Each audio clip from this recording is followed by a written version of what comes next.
Hello, my name is Aaron. I'm from America and I have some interesting stories I'd like to tell you. So for the first one, I went to South Korea about 2 years ago with my father and my little sister.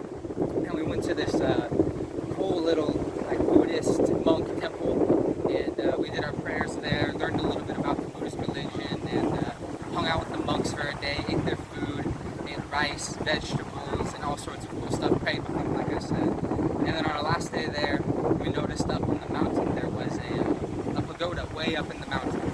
So my dad said, before we leave, would you guys like to hike up to the pagoda and to check it out? And we're like, yeah, why not? Let's go check it out. And it's a couple hour hike up the mountain. So we start the hike, and on the way up, we see these military barricades where they dig a hole and put sandbags up, and we find old military ammo crates and shells and all sorts of cool military artifacts like hats. And we keep climbing up and we see more and more spent shells and barricades and pits and foxholes where the army people hide, stay and try and be hidden from the North Koreans. And as we get closer and closer up to the top, it gets darker. We realize that, oh crap, it's getting dark, but screw it, we'll keep going, why not? So we get to the top, we check out the pagoda, and we notice all the way across on the other side of the mountain there's lights. So we're like, hey, let's go check that out too. We go and we see more and more military stuff. We just keep hiking, and it's getting darker and darker and darker as we go. And by the time we reach the other side of the mountain on the ridgeline, it's pitch black. And you see to the left, there's a military base, and we can see the North Korean border. And we're like, oh man, that's pretty cool. Stop, take some photos. Look to the right way, down there is where we started. You can see the monk temple and everything. And we're like, all right, maybe we should think about going back now. It's pitch black. There's no light. We just have our phones. And we turn around and start heading back, and we realize, man, if we go back the way we came, we're not going to get back till 2 in the morning. So my dad says, all right, we're just going to hike down the mountain, no trail, just get our phones out and go. So we start hiking. We make it about 10 minutes down the mountain, no trails, just hiking down through the forest and steep hills, cliffs we have to avoid. And yeah, about halfway, I see a reflection. It was like a string with some metal signs. And I was like, well, what is that? I shine my light and it says, warning, minefield. They try to take out as many mines as they can, but they don't get them all. So there's still some active mines around, and my little sister starts just bawling her eyes out. She's so scared. We're in a minefield in Korea, hiking down a mountain, and we go. My dad says, all right, just stay behind me, take every step that I take, and we'll be okay. So we hike through this minefield in the middle of Korea for maybe 10 minutes till we finally reach the bottom. We'll get out of the minefield, and everything turned out okay. Thankfully, we didn't. No one exploded. Nothing bad happened. It was just a pretty crazy and scary experience to go through as a 16-year-old boy and a 10-year-old little girl. So there's my South Korea minefield story. And the next one, I was in America, back home, I have a dirt bike, and I told my grandpa, I'm gonna go up. He lives maybe a mile away from the mountains and a trail. And I tell my grandpa, I'm gonna go. We have names for all the trails because we go and we route them out. And I say, I'm gonna go on the left trail, and I'm gonna take a right, and I'm gonna come right back home. So I'll be gone for an hour. And I go up the trail, all the way up, maybe an hour up, come back down, and I reach the bottom, and there's an intersection where you go right to go back to my grandpa's house, left to go on another trail. And I've never been down this trail before. And I said, I only told my grandpa I'm gonna go this way, but screw it, I'll go this way. So I go, and I lose track of time. I'm just riding, having the time of my life, whipping through the trails, hitting jumps. And I realize I've been gone for maybe 3 hours now. And I'm like, oh crap, maybe I should turn around. I just went downhill for an hour and a half.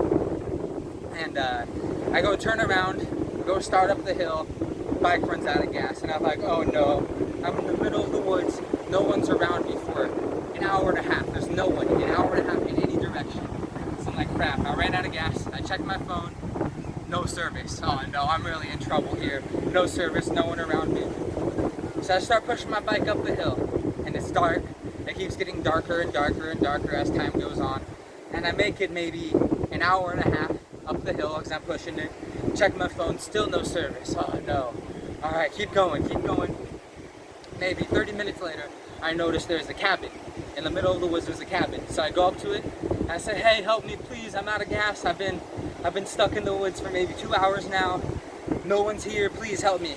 Knock, knock, knock, no answer. Knock, yell, no answer. No one's home. I look, try and find a gas tank. No gas tank, no one's there. Oh, I'm in trouble now, buddy. All right, screw it, just keep going, keep going. Push my bike up the hill, push my bike up the hill. Tired.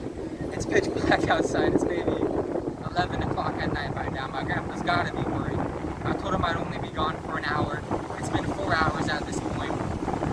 Oh, I gotta keep going. So I keep going, run out of breath, look down, and there's fresh bear poop. Steam still coming off of it, so I start to get scared. I'm in the middle of the woods, in the middle of the night, and there's bear poop right next to me. So I go real fast. I push. Maybe 30 minutes later, I'm like, all right, I'm in trouble here. There's bears around me. It's like 12 o'clock at night. My grandpa's gotta be looking for me at this point.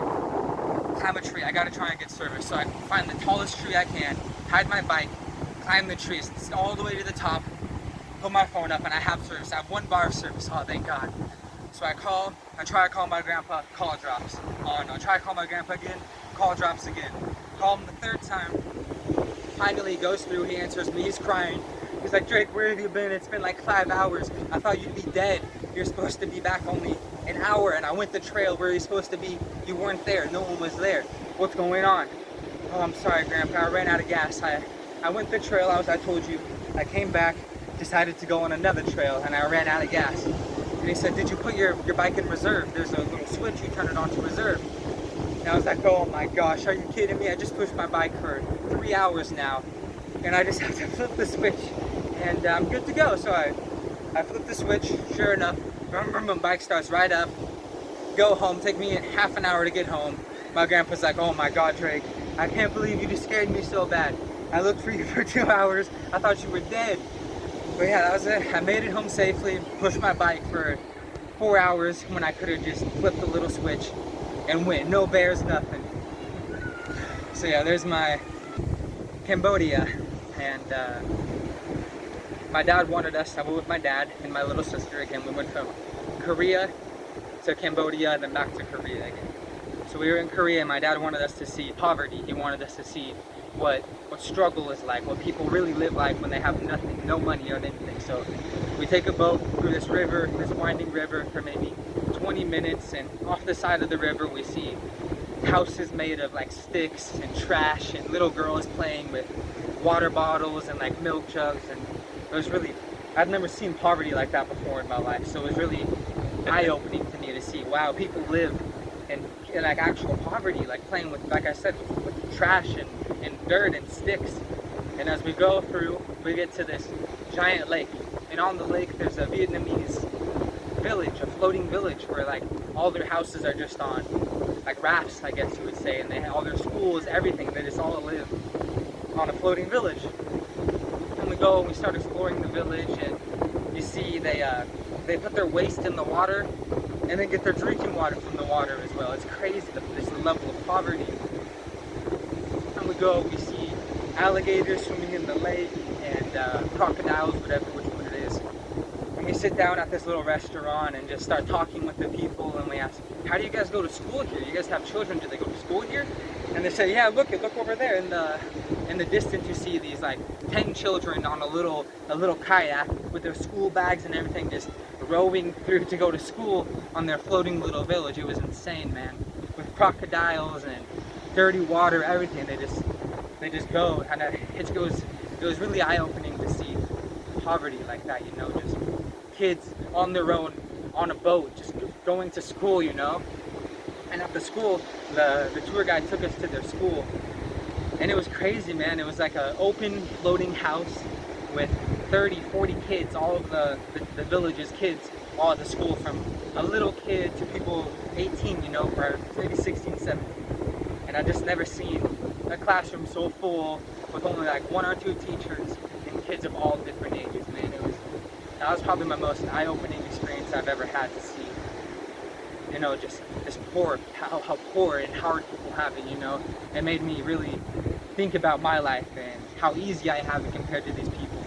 They're refugees, they're Vietnamese refugees that come from Vietnam and live here in this village. And that was just the most eye-opening, life-changing experience I've ever had, seeing just the level of poverty, man. It was insane. And then for my last story, I was in Thailand. I came to Riley Beach. I went from Bangkok to Krabi to Riley Beach, and I was there for maybe a day. And on the night of my first day being there, I met a Russian guy named Alex. We became good friends, and we just sit at the beach, chilling, looking at the sunset.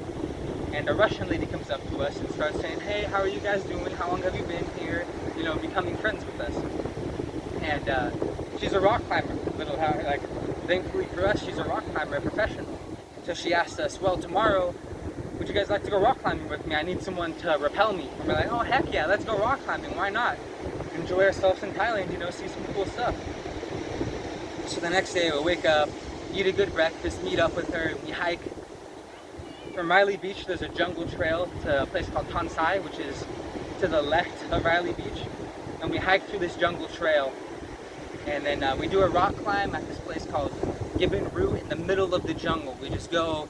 It was an easy one since it was our first climb. She was just testing our skills and seeing how good we are. So we climb, have a great maybe 20-30 minutes of climbing, and she's like, "Okay, I see you guys are good. So we're gonna go to a hard one now. We're gonna climb up into a cave and then hike through this cave down to the other side of the mountain and then hike through the jungle back." So we're like, "Sweet, man, that sounds awesome." So we hike all the way back through the jungle and then all the way to this new spot where there's this cave, maybe 15 meters up the mountain. You can see just a giant, huge cave. And we're like, "All right, that's where we're gonna go." So she goes first. She leads. There's no rope. She climbs up, hooks in, sets the ropes up, everything. She gets to the top and she throws the rope down and says, "All right, go next.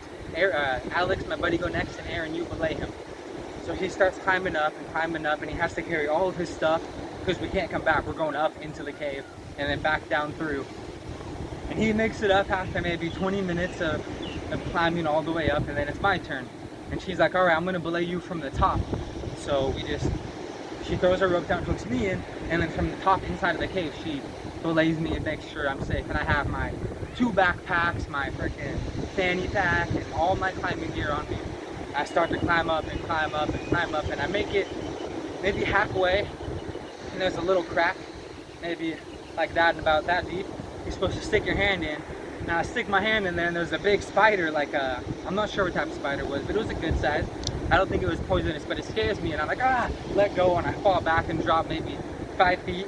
I'm a little shaken, but screw it, you know, there's no turning back now, there's no going back, so I have to climb up. So I climb, and I climb again, and I pass that spot where the spider was, and keep going, and eventually I make it all the way to the top. And I get to the cave, and it's just this giant cave with bats, and it's just crazy. There's only like a bamboo ladder to climb down, and so it's just beautiful. And after looking into the cave a little bit, I turn around and just see the jungle, birds, the ocean, islands in the distance. It was just like, it was paradise, man. Like maybe 15 meters up, no one around. The beach is completely empty, just beautiful, man. Palm trees, waves. Couldn't ask for anything better. She's like, "All right," after maybe 10 minutes of just enjoying the beauty, you know, relaxing, catching our breath again, drinking water, eating a little snack, she's like, "Okay, we're gonna hike through this cave now. All right, you guys ready?" And it's like a 20-minute hike to get to the bottom, the other side of the mountain through the cave. And we're like, "Yeah, that sounds awesome, let's go." So we start climbing and hiking through the cave, and make it probably halfway. Stop and look up, and there's just bats everywhere, flying around, cockroaches, snakes. We saw like a Burmese python. It wasn't a big one, maybe about as tall as me, but pretty thick. And as we walk past, Yulia, the Russian lady, sees it, and she screams and jumps on me, and I'm like, fall, hit my knee a little bit, get some scratches, but everything was okay. I didn't get hurt bad, just, you know, jacked up my toe a little bit, got some scratches on my knee, and keep hiking, and we get to this point where it's maybe, I think in meters, maybe 8-meter just ladder that goes straight down, and it's made of bamboo, and it's rickety. You step on, and the ladder like moves around, and the steps like creak. I'm like, "Oh man, I got a lot of weight on me. I don't know if I can do this. It might break." He's like, no, it's okay. You can do it. You can do it. So we go down very slowly, and it was okay. It was strong. It didn't look very strong, but it was. It was okay. We make it to the exit of the cave, and we're still maybe even 15 meters up at that point. And we hike through this little. The cave was big. It was a very big cave. And we hike through this little one, maybe about this tall, about this wide and this tall. We have to like crawl through. And once we get to the other side, we're way up on the other side of the mountain, and you just see this beautiful view again with birds and the jungle and the beaches and the islands. Man, it was breathtaking. And we just sit on the edge. Like, here's the edge of the rock. We sit on the very edge of it, hang our feet off, and just relax, enjoy the beauty, enjoy the view, you know. And then some Thai people come up.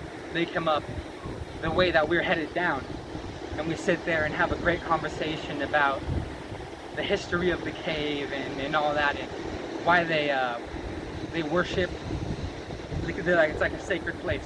They have like a little like temple thing set up, and people come and pray and light their incense. And man, it was just beautiful to climb up, hike through, see the bats, see the beauty, see everything, and then learn the backstory of the cave and the Thai people that have lived there, all while just sitting there enjoying the beautiful view.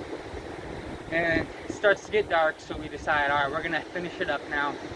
Hike down through to the bottom of the cave. We got about another 10-minute hike through the jungle. Go through, I see another little baby snake, a little scorpion, some frogs. It was just beautiful to see all the nature surrounding you, and just beautiful hike.